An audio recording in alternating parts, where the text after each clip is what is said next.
everyone. It is Luke with the pessimistic perspective, and I'm excited because there's all kinds of cool things, not really cool things, but all sorts of interesting things that we're going to be talking about today. And even though this is the pessimistic perspective, I want to start it off with some happy news. I would imagine that most of you who are listening to this probably know who Sheldon Adelson is, but just in case you don't, he is a billionaire casino mogul who spent $82 million during the 2016 presidential elections and $100 million to the GOP for its midterm races in 2018. And it just came out in the news within the past week that he is apparently in dire health. And this all comes from his lawyer, who said so during a court hearing that was part of an ongoing case that's been going on for years, brought against Adelson by some sort of Hong Kong businessmen. So he is cancer. He has non-Hodgkin's lymphoma, and this is a condition that occurs, at least this is what Google tells me, that occurs when the body produces too many abnormal lymphocytes, a type of white blood cell. The symptoms include swollen lymph nodes, fever, belly pain, or chest pain. And all I can say is that I really hope that it does him in. The quicker, the better, the less damage that he can do. And so there's some good news. A real awful man is suffering, and that's always fun to hear. It's always a fun thing to hear when your enemies are doing poorly. And so, yes, Sheldon Adelson is a wealthy casino mogul who's both donated to, but most importantly, he is a devout Zionist. He used to be a huge contributor to AIPAC, but then he decided that they weren't Zionist enough for him. So now I believe that he does stuff with like the Zionist Organization of America, the ZOA, and has started some other little Jewish Israeli lobbying groups.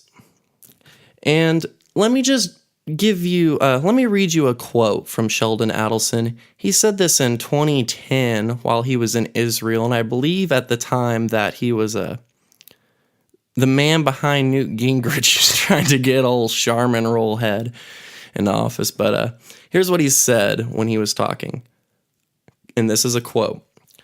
"I am not Israeli. The uniform that I wore in the military, unfortunately, was not an Israeli uniform. It was an American uniform.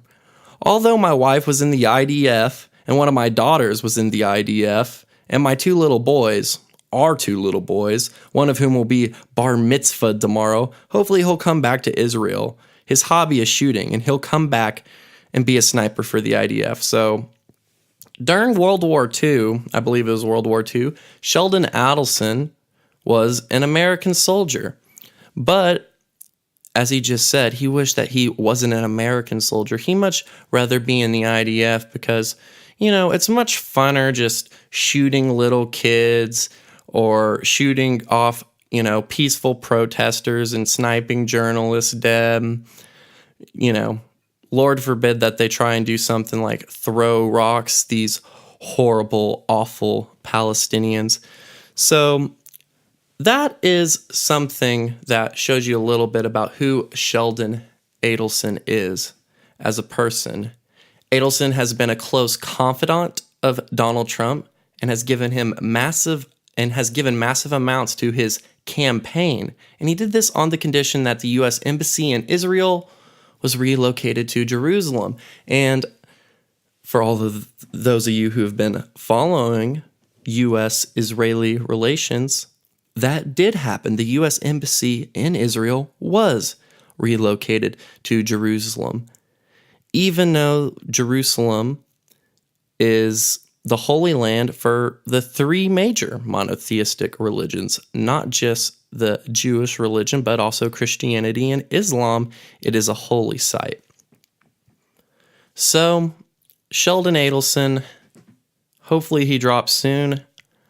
At least on my end, he will not be missed. This guy's just like the most gremlin looking ass person I've ever seen. If you don't know what Sheldon Adelson looks like, I would say that you should go on Google Images. And I forewarned you, this guy is a troll. Some sort of troll who appeared out of the woodwork. A very ugly man, both inside and out. So hopefully he dies. So there is the optimistic perspective. And now let's get to some more. You know what? This is actually going to be probably a bit more of an optimistic episode in general, though, because that is not the only good story that is going on as far as the Israeli-American relations front goes. But we're also going to be talking today about someone who we talked about last week. This is going to be follow-up to last week when we talked about Congresswoman Ilhan Omar, the Somali pirate in the body politic, our hijab heroine, Ilhan the prophet, assalamu alaikum, peace be upon her. So yes, Ilhan Omar, last time we talked about her, she was under fire because of some things she said about the Israeli lobby in America. She quote tweeted something that Glenn Greenwald had tweeted, and when Glenn asked why all these congressmen and stuff sell out their country in favor of Israeli interests and stuff, she replied with, "It's all about the Benjamins." And then when questioned who's supplying the money, she said AIPAC. And then people tried to take what was a completely something that was not anti-Semitic at all, and they tried to conflate it with anti-Semitism and say that she was playing on Jewish tropes of them controlling the world with money and whatnot.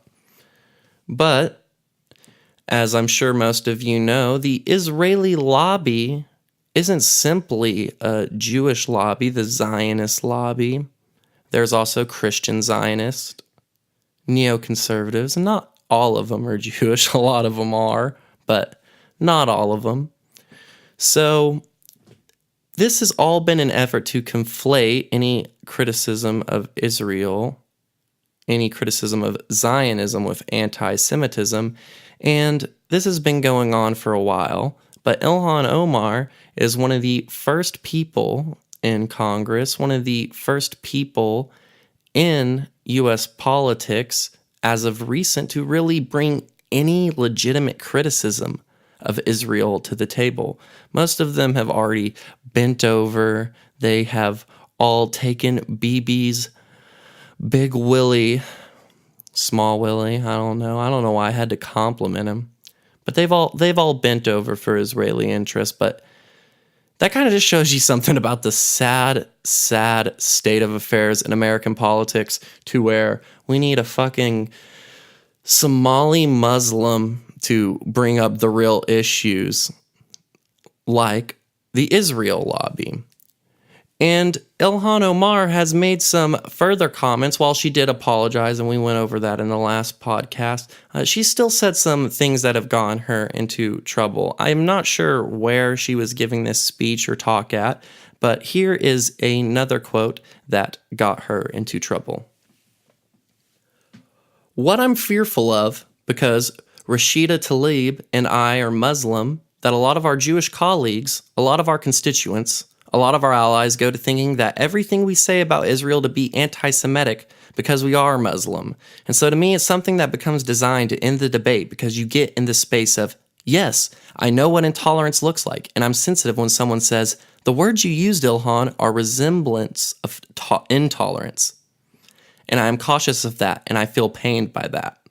But it's almost as if every single time we say something, regardless of what it is we say that is supposed to be about foreign policy or engagement or advocacy about ending oppression or freeing of every human life and wanting dignity, we get to be labeled something, and that ends the discussion. Because we end up defending that, and nobody ever gets to have the broader debate of what is happening with Palestine. So for me, I want to talk about the political influence in this country that says it's okay for people to push for allegiance to a foreign country.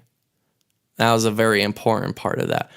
I want to talk about the political influence in this country that says it's okay for people to push allegiance to a foreign country. And I want to ask, why is it okay for me to talk about the influence of the NRA, of fossil fuel industries, or Big Pharma, and not talk about a powerful lobby? I'm sure a lot of you guys have heard the Voltaire quote that goes something to the extent of, find out who you can't criticize, and that's who rules over you.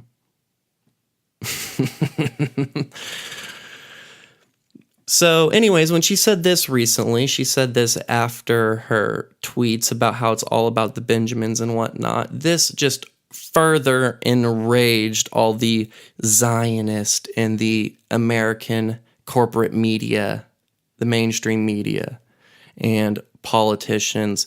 She's been denounced by Donald Trump, by people on the right, by people on the left like Nancy Pelosi and others who have, condemned her statements and what she said.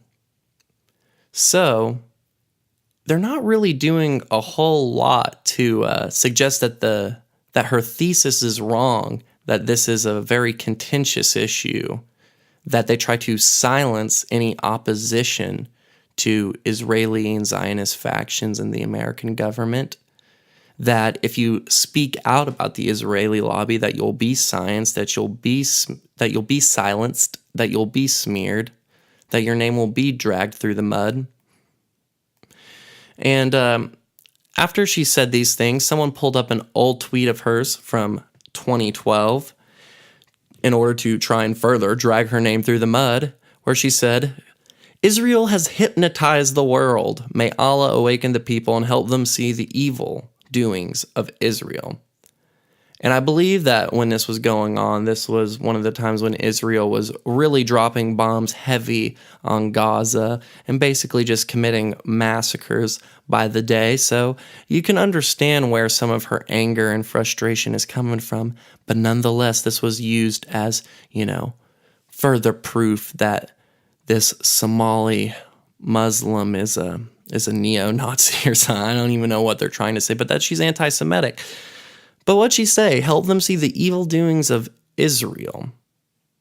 She didn't say Jewish people.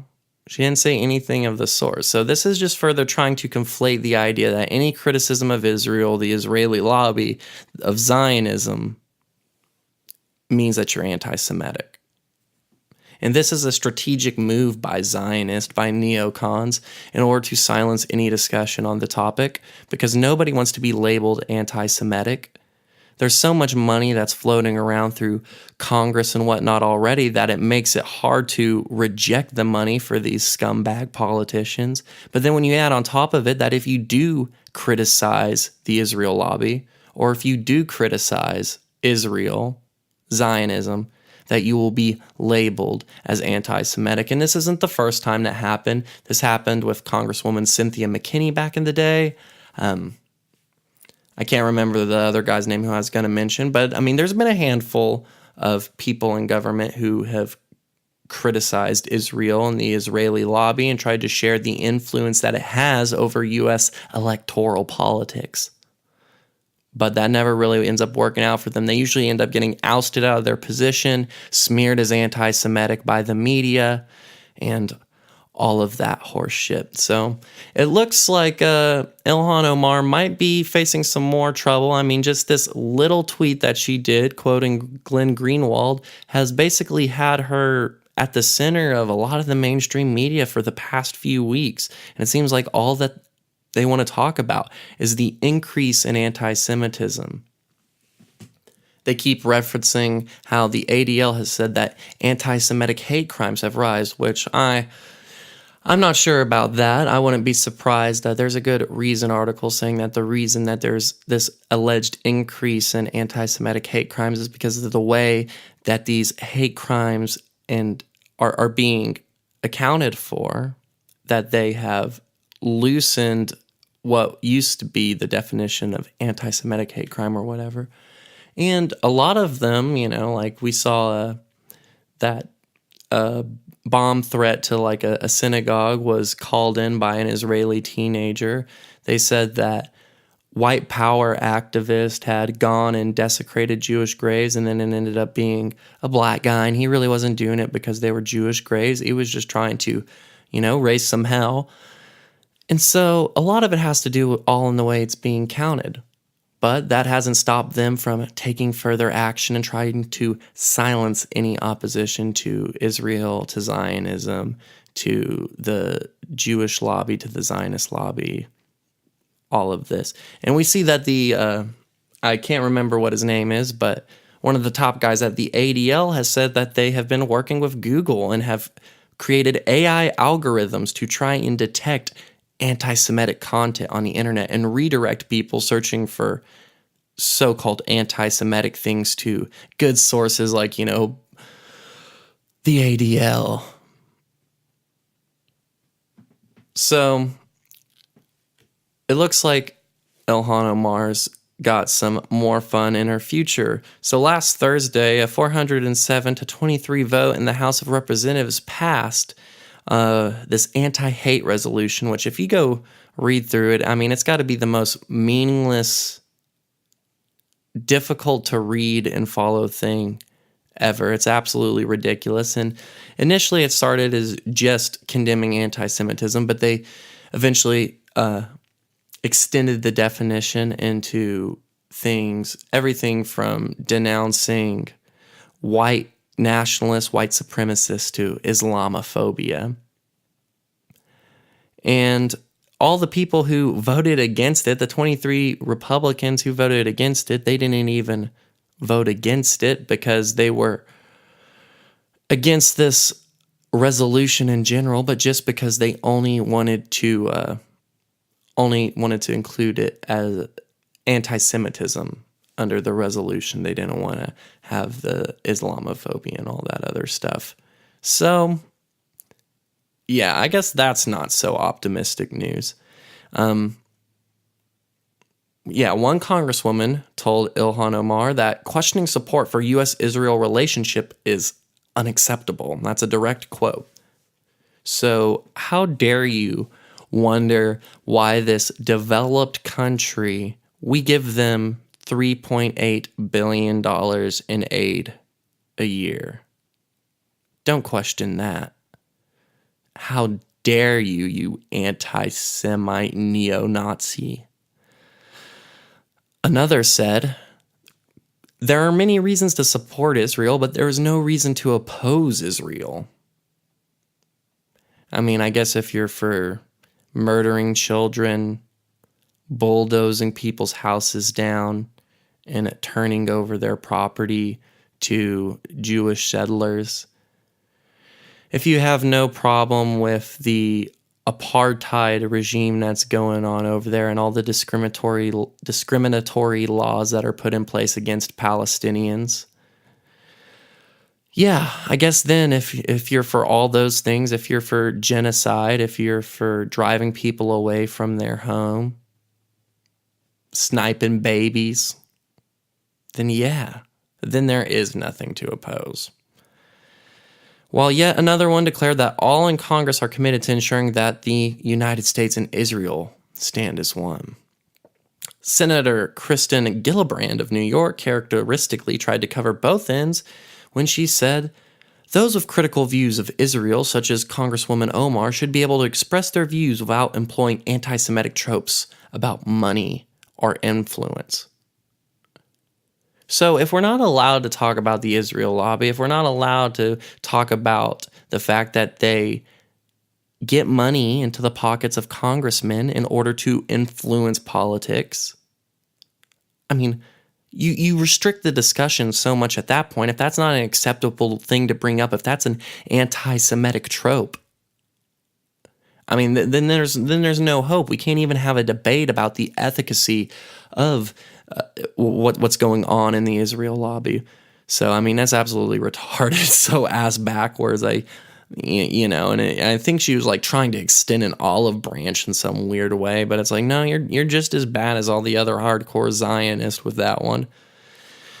Omar said in an interview Friday about Obama, this is pretty cool, We can't only be upset with Trump. His policies are bad, but many of the people who came before him also had really bad policies. They just were more polished than he was. That's not what we should be looking for anymore. We don't want anybody to get away with murder because they are polished. We want to recognize the actual policies that are behind the pretty face and the smile. And what an astute observation by Ilhan Omar. I mean, between this, her grilling Elliot Abrams, I'm beginning to fall in love with this Somali princess. She's great. I mean, she's really shaking things up. But yeah, I mean, that is a very prescient point.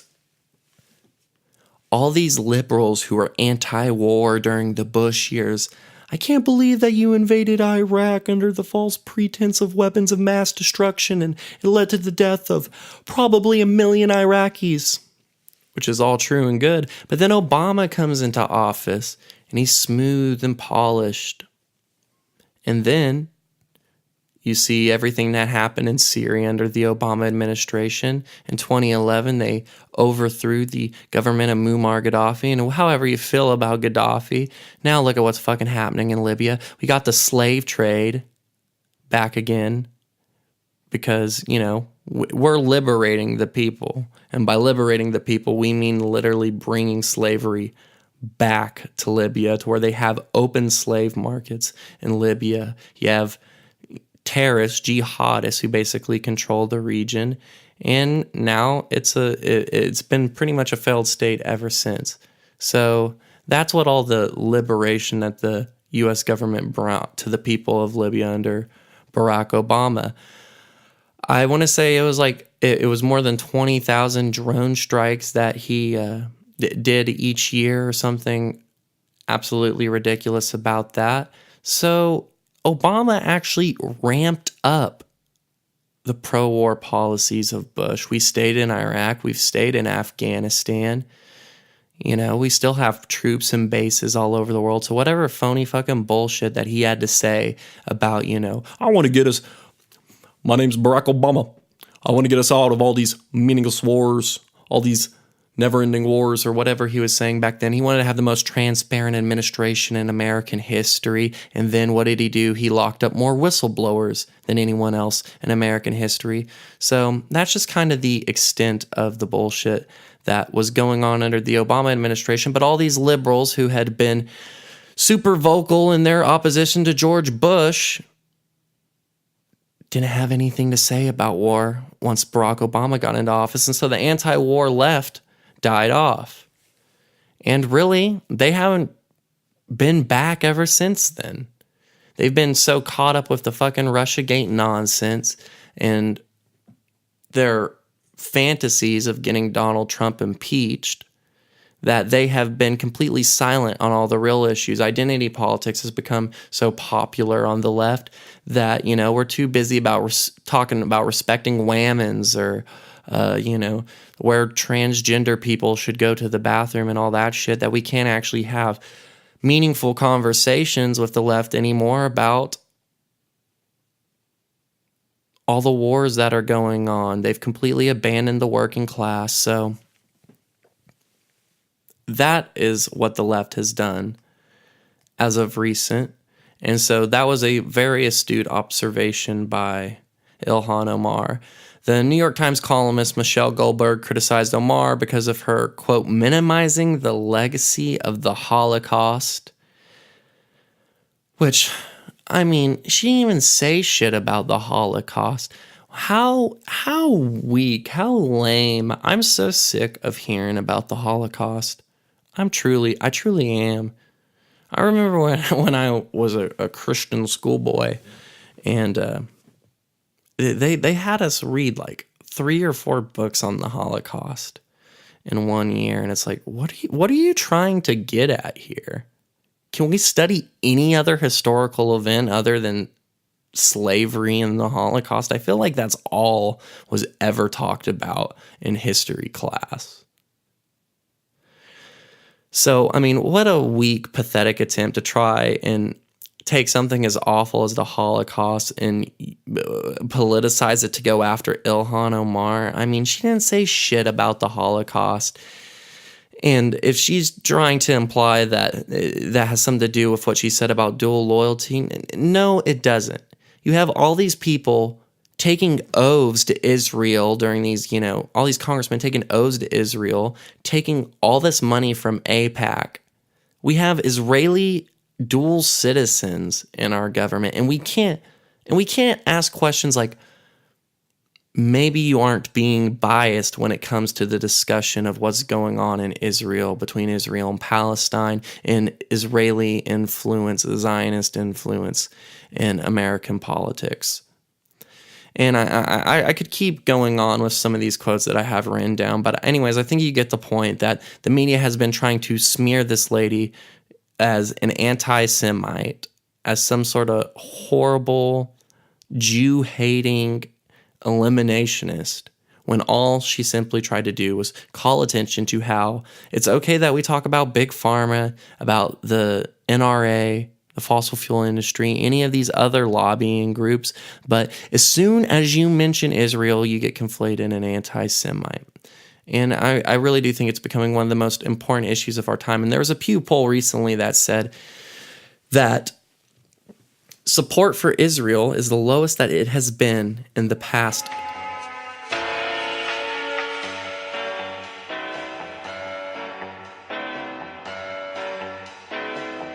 But anyways, I had to go grab a charger real quick, and I also took a drink of water because when I listened back to some of the podcasts last time, I realized that I was smacking a little bit, that my mouth got a little bit dry, so I also took a quick swig of water. But anyways, yes, Israeli support for Israel in America is the lowest that it's been in the past 10 years, and there's been, I believe, like something around a 10% decrease on people on the right, and among the left, it's also the lowest that it's been in quite a while.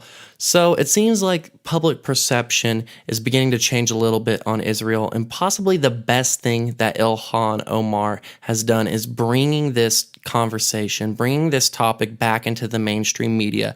And we've seen the polls about how much people trust the mainstream media anymore. We've been lied enough to We've been lied to enough by the mainstream media. We heard about the weapons of mass destruction. We heard back when I believe it was trying to invade Kuwait that they're ripping the babies out of incubators. We've heard about how Gaddafi was giving his soldiers Viagra so that way they could go fucking rape women, and all these horrible lies and atrocity propaganda trying to get people to want to go invade another country, to support regime change in another country. We've been lied to time and time again. All the false chemical weapons narrative that we've been told about in Syria, when it was really the CIA, Israeli-funded jihadists who were doing these chemical weapons attack, and then they would blame it on Bashar al-Assad. We saw the way that Venezuela was being covered, and we talked about that last week. So people no longer have trust in the mainstream media, and when they see how hard they're going after Ilhan Omar, there's going to be a lot of people who are going to look at the other side of the argument just because they know they're being fed a big pile of shit, and they want to take whatever the opposite side of the mainstream media is. And I don't agree with Ilhan Omar on everything, but it is awesome that she is an actually true, staunch, anti-war leftist. It's great. I'm glad to see her talking about important issues, and I'm really, really glad to see her bring this issue of the Israel lobby into the mainstream, because it is something that has been neglected. It is so taboo. And so the fact that a fucking Somali Muslim woman is the only person in American government who has the cojones to bring this up shows you something about the state of the republic or the democracy that we have, or whatever it is that you want to refer to it as. It's pathetic that she's the only one brave enough to stand up to it. It shows how much it shows how traitorous our leaders really are. And now we're going to talk about this fat little piglet named Meghan McCain, who, as you could probably guess if you didn't already know, is the daughter of the thankfully dead John McCain. Man, that laugh might have just made it clip. Sorry if it did. But yes, Meghan McCain, the daughter of the deceased, I'm so glad he's deceased, bomb, Iran, John McCain, the former senator and potential someone who ran for president of the United States. We all know who John McCain is. And now she's on the Cackling Cunt Hour or The View or however it is that you want to refer to it as, the minstrel show that is The View. And there's a reason it's called The View, is because you only get one view, and that is the mainstream view. You're never going to see anything on The View that is going to go outside the realm of acceptable political thought. But recently she cried as she described her great love for Joe Lieberman, the former U.S. Senator, Israeli warmonger, just in general, not a very good guy, a neocon, and described him as like family before she launched her own uninformed analysis, but she claimed informed analysis of what Ilhan Omar had to say and the proposed rise in anti-Semitism throughout the U.S. and Europe. And here is her quote, and you guys gotta go watch the video of this fat little piggy crying on The View. It's great. It's just music to my ears. I could listen to that slob of a lady cry all day long, and it would be a pretty good day. But here's what she said on The View. I take the hate crimes rising in this country incredibly seriously, and I think what's happening in Europe is really scary. On both sides, it should be called out, and just because I don't technically have Jewish family that are blood related to me doesn't mean that I don't take this seriously, and it's very, very, very dangerous. What Ilhan Omar is saying is very scary to me. I mean, she's in hysterics as she's talking, and I believe if it wasn't the day when Meghan McCain cried on The View, then it was like the day before. But they had Barry Weiss, the Zionist New York Times columnist, the new columnist, and you got to go see this dumb bitch on the Joe Rogan Experience. I'm not a huge fan of Joe Rogan, but, I've gained a little bit more respect for him ever since he, kind of made a move in the direction of free speech by letting Alex Jones come on his podcast. And I thought it was cool seeing, even though I think Tim Pool's kind of a moderate fucktard, it was cool seeing him go up against Jack Dorsey and the Twitter CEO and whoever that awfully, horribly irritating Indian woman who he had with him on the show to criticize some free speech issues on the platform of Twitter and, conservatives and people holding contrarian points of view being deplatformed from there. So I thought that was cool of Joe Rogan to do recently. But go watch Barry Weiss on the Joe Rogan Experience. I mean, the fact that she works at the New York Times shows you how bankrupt they are. I mean, she is so stupid. And Joe, I mean, he's no genius, but I mean, he would just ask a simple question for her to justify her belief. And hearing her just smear Tulsi Gabbard on there, calling her an Assad apologist because she doesn't want to go in and, decimate Syria like with what happened in Libya. And Joe Rogan, I mean, he's just asking these very simple questions and just lets her hang herself with her own stupidity. And it's pretty funny to watch. And if you go look at the like to dislike ratio, I mean, it's like 30% of the people liked it and then like 70%, if not more, disliked it. I mean, it's absolutely crazy. It's hard to find a video of that many views on YouTube with that strong of a dislike to like ratio.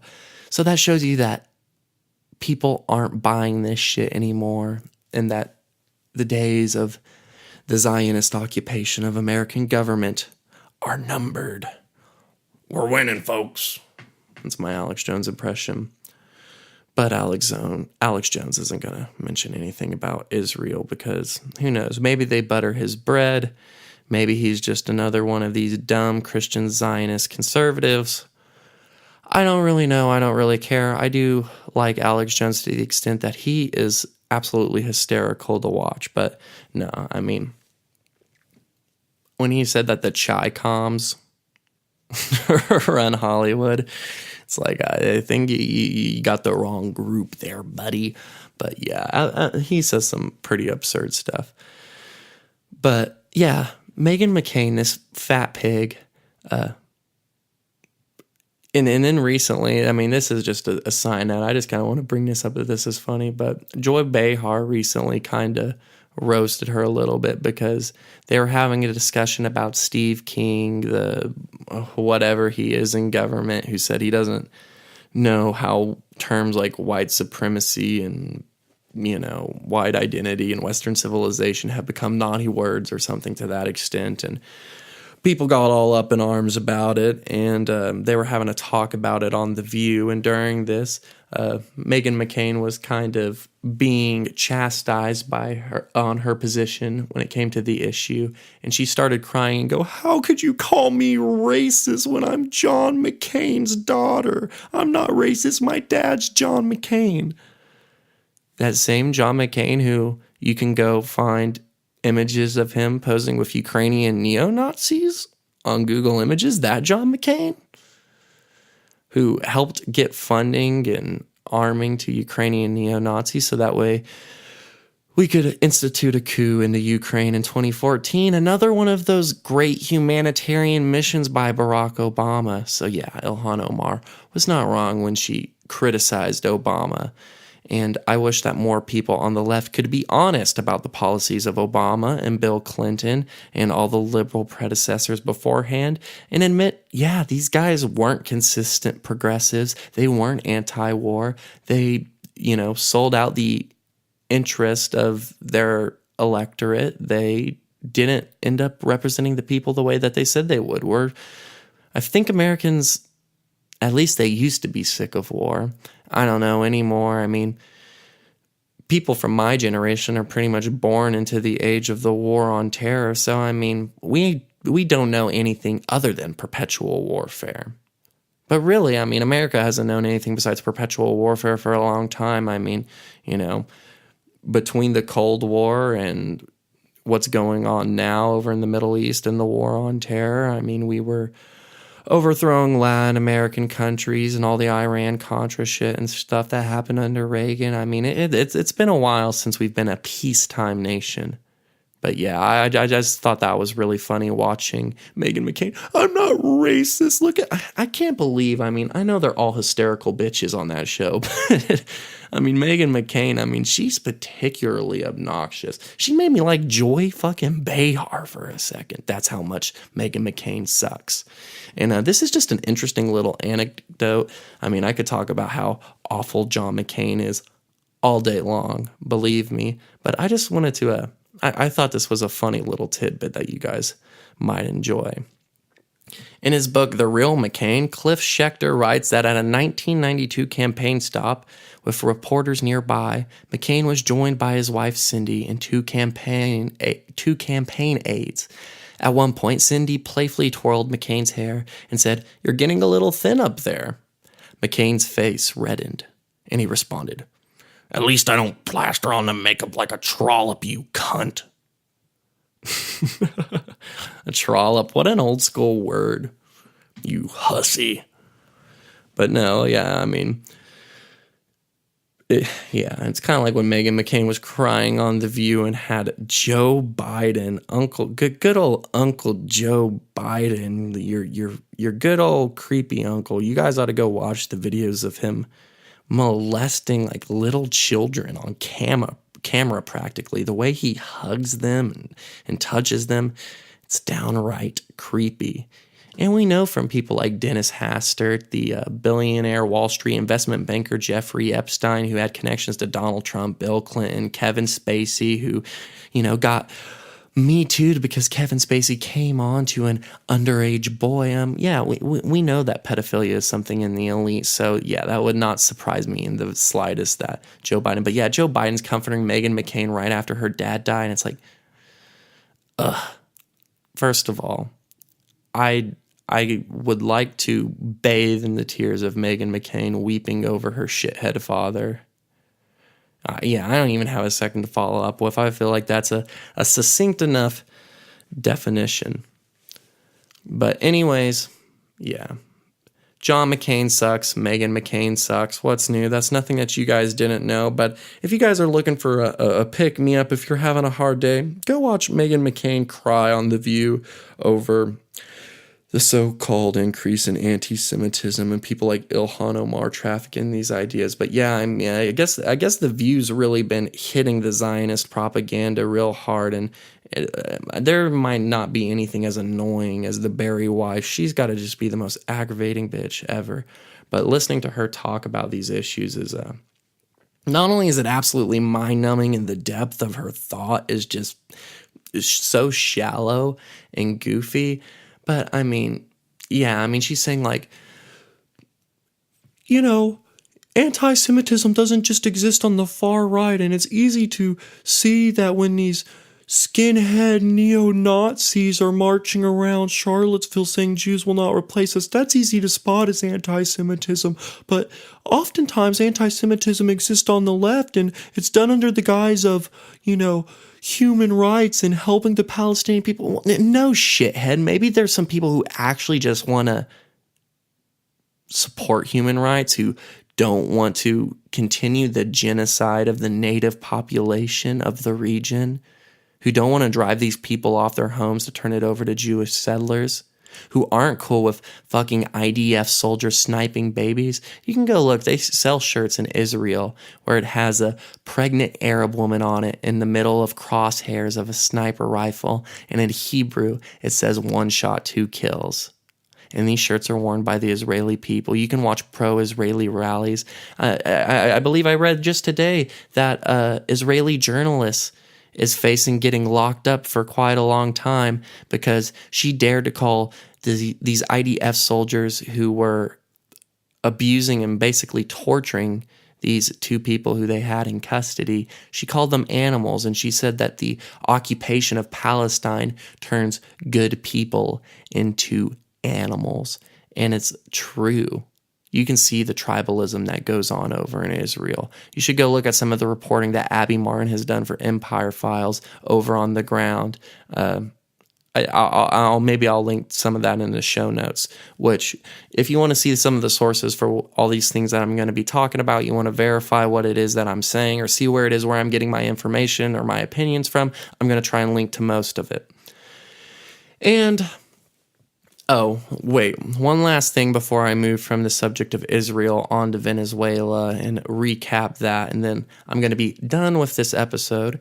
But if you guys did not watch after the video series I mentioned last week, The Lobby USA, this is so good. It shows you how the Israel lobby works. Al Jazeera has an undercover reporter go sneak into the Israel lobby, and it details in great detail. It's a 4-part series. Each episode's an hour long about how the Israel lobby works and how they subvert American interest and how they get money to congressmen. It goes over how they have co-opted American Jewish student groups on American universities, and how they are actually reporting on the people who support BDS on campuses to like the Israeli Foreign Ministry of Defense or some shit like that. I mean, it's crazy, and they just have a network of rats. They have wealthy donors like Sheldon Adelson. Hopefully he drops dead right now, who make it to where America keeps enabling the genocide of the Palestinian people, keep supporting this apartheid, theocratic ethno-state. So yeah, go check that out. And here's the thing. If you look up The Lobby USA, YouTube has at least censored it on my computer, and I've heard a lot of other people say the same thing. So you might have to type in the electronic intifada. The electronic intifada. That's the YouTube channel. If you scroll down their videos, you can find the Lobby USA, and it's great. Everyone needs to see it. I mean, hell, if you want, just stop the podcast right now and go watch the Lobby USA by the electronic intifada. It is maybe it is some of the best journalism that I've ever seen. It's absolutely fantastic. So you guys have to go check that out. And last, but not necessarily least, we're going to do a brief little recap on Venezuela. So last time we talked about Venezuela, we went over how the United States has been waging economic warfare against the Maduro government, how they have put all kinds of sanctions on them that have prevent medication from getting in there. It has affected the state oil company PDVSA, where they get most of their money from as a country. Most of their wealth is derived from there. They have had, stuff that's in Western banks, their money and gold reserves and whatnot, seized, and have threatened to give it over to the self-declared president, Juan Guaido, who's supposedly, we're told, the true democratic leader of Venezuela, even though he never ran for fucking office. And he's not even representative of the opposition, the people in the opposition. He's not the most popular, so he doesn't even represent the opposition, much less the Venezuela people. The Carter Center has said that Venezuela has some of the most pristine elections, so don't let some asshat on CNN try and convince you that Maduro has somehow rigged the elections. The Carter Center, for where they say that Venezuela has some of the most pristine elections in all the world. You have to go and provide your thumbprint and a photo ID and all this stuff, so it's pretty much impossible for there to be voter fraud.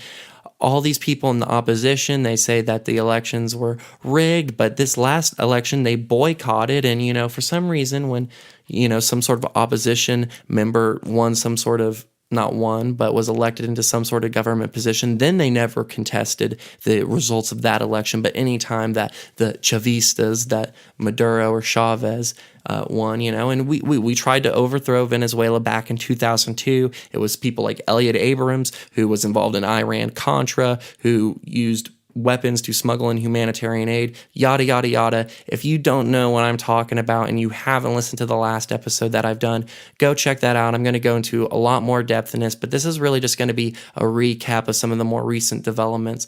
I'm not sure if I mentioned this in my last podcast, but at the Colombia border, there was aid trucks brought in, and these aid trucks caught fire, and the mainstream media was saying that these aid trucks were set on fire by the Maduro regime. I believe that they tried to say something as fucking ridiculous as like tear gas canisters or something somehow ignited these aid trucks on fire that were trying to be brought across the border from, I believe it was Colombia, into Venezuela, which was absolute bullshit. We had people like Max Blumenthal at the Gray Zone, who I talked about last time, who was trying to show that all these anti-government protesters, all these anti-Maduro protesters were lighting Molotov cocktails on fire, throwing them at the aid vehicles and whatnot. And so I don't know if I brought that up, but don't believe the mainstream media false flag that Maduro is some sort of awful dictator who's setting fire to aid and is trying to starve his people. He's actually been subsidizing food, trying to get it to his people, especially during the recent blackouts, which we're about to go over.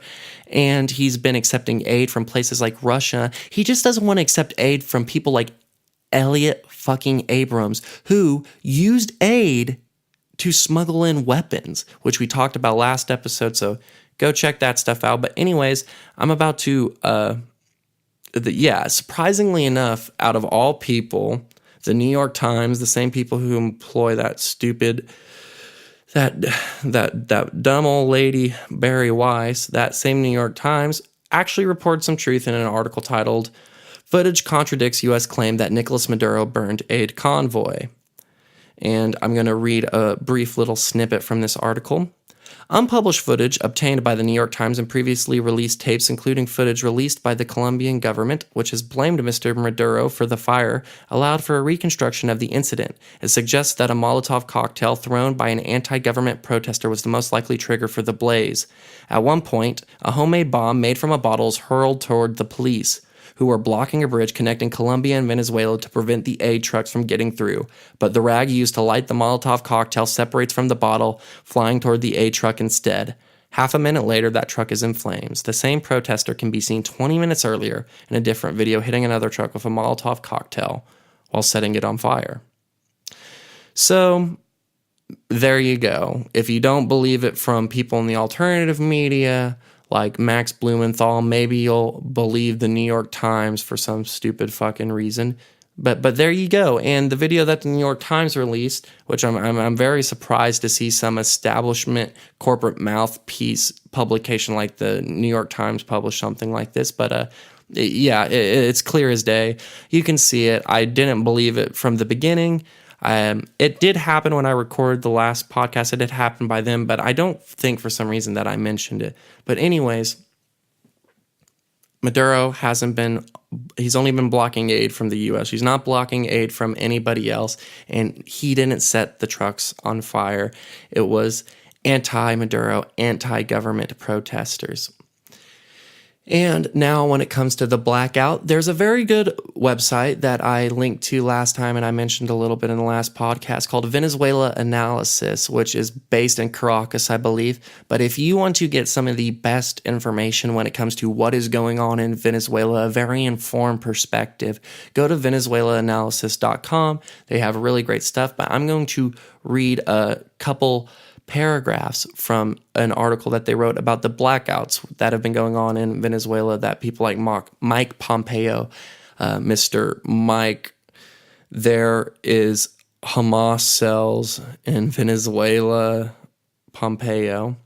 But anyways, here is what Venezuela Analysis has to say. An electricity blackout has affected most of Venezuela for several days after an alleged cyber attack crashed the country's main electricity generator, the Simon Bolivar hydroelectric plant in Bolivar State, commonly known as the Guri Dam. On Saturday, President Maduro told crowds at the end of a pro-government rally that a large-scale attack against the country's electric infrastructure had taken place on Thursday afternoon. He pointed the finger at the U.S., stressing the high level of sophistication of the alleged aggression and adding that efforts to restore power were set back by a new cyber attack on Saturday morning. Maduro announced that he was ordering a massive distribution of food and drinkable water starting Monday. What a horrible dictator. As well as efforts to secure the normal functioning of hospitals. Water Minister Evelyn Vasquez announced on Sunday that water tanks were being deployed while the water pumping system was getting up to speed. So, yeah, I tend to believe Maduro here, given the extent of American lies, the U.S. government's lies, the Trump administration, Elliott Abrams, John Bolton, Mike Pompeo, all these dirty son of a bitches. Yeah, I'm going to believe Maduro and the people in the people of the Venezuelan government that aren't these opposition asshat CIA funded, State Department funded plants like Juan Guaido. Yeah, I take Maduro's word in this argument. And once again, this is not a good New York Times article, but I will still link it to you. But it had a brief little snippet of truth that I thought was interesting when reading through it. It's buried like 12 or 13 paragraphs into it, but as the New York Times had buried at the bottom of one of their articles, quote, "The sanctions have affected Venezuela's ability to import and produce the fuel required by the thermal power plants that could have backed up the Guri plant once it failed."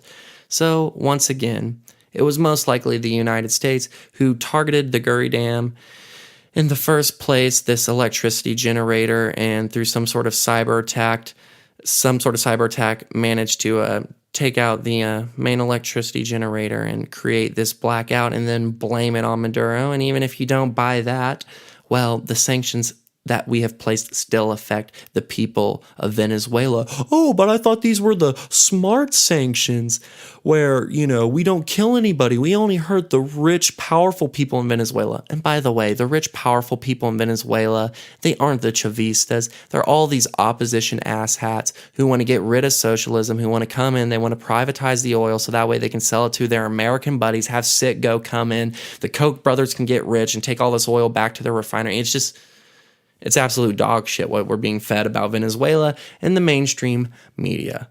But nonetheless, for their part, U.S. officials blame the Maduro government for the blackout, with Secretary of State Mike Pompeo tweeting, "No food, no medicine, now no power, next, no Maduro." Venezuelan officials have pointed to tweets by Pompeo, Florida Senator Marco Rubio. Yeah, Marco Rubio's been posting pictures of Muammar Gaddafi right after he got his ass shanked with a bayonet, after he got turned over to CIA, Israel-funded jihadist over in Libya. You can go find the video online, and you can see how much of a sadistic, twisted little bastard Marco Rubio is to tweet this and, threaten Maduro with, "You're next, man," and other U.S. leaders as evidence of a U.S. hand behind the blackout, though further evidence has yet to be made public. So, I guess that it is not settled as of right now, but I would put a good amount of money that the U.S. is somehow responsible for the blackout, or maybe Israel. They've got a growing cybersecurity industry and cyber warfare, and they've been getting pretty technologically developed. So maybe Israel did it at the behest of America, but I would imagine that America probably factors in some way into this analysis. In January, the State Department ordered all non-emergency government employees to depart from Venezuela amid an ongoing diplomatic crisis in the country.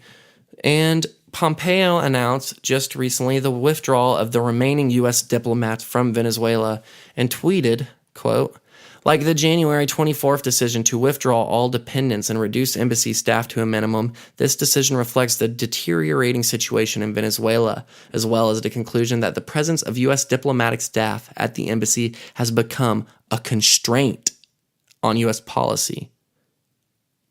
Why is it a constraint on U.S. policy to have U.S. diplomats there in the embassy? Could it be that we're going to further ramp up the effort at regime change in Venezuela? Could there be a possible plan for boots on the ground? It was a while ago, probably 3 weeks, maybe even a month ago, where John Bolton was walking out of a meeting, and I forgot what the exact number was. I want to say like 2,600 soldiers on Colombian border or something like this. And this asshole had the notebook facing outward. And John Bolton, he's one of these sly motherfuckers who, he's not like a Trump. He's not like a Rubio. John Bolton's a smart guy. Or at least that's the impression I get from him.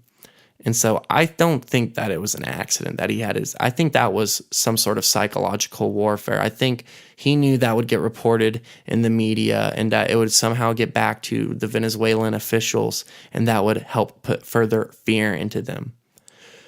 So, yeah, I think that was some sort of effort at psychological warfare. But that pretty much catches us up to date on Venezuela and what's been going on with Ilhan Omar. It gave us a fun little chance or at least gave me a fun little chance to make fun of the Piggy McCain.